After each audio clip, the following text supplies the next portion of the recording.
Rural EMS response times have been a growing concern for many years, and now lawmakers could be proposing solutions as early as next spring. Today in St. Paul, the very first meeting of an EMS task force took place, drawing lawmakers from all corners of the state to weigh in.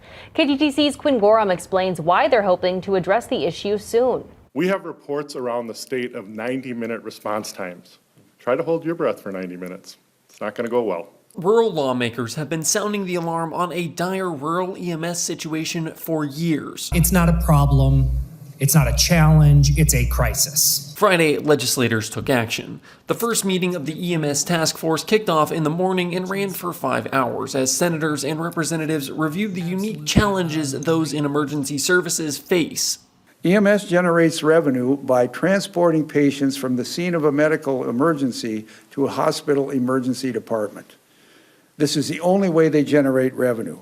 Mike Wilcox is a physician who spoke alongside lawmakers ahead of the task force's first meeting. According to him, funding and a lack of volunteers are to blame for many of the issues.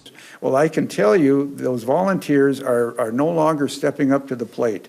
It appears that the newer generation of folks who have lifestyle issues they're thinking about and so on, they're not volunteering. That means as populations in rural parts of the state age, so do volunteers.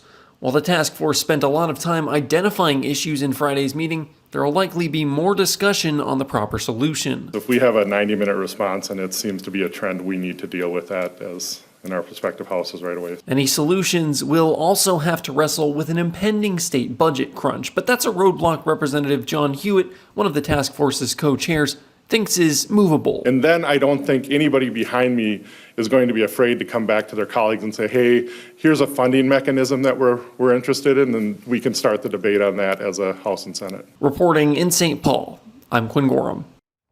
The task force has until 2025 to publish its findings.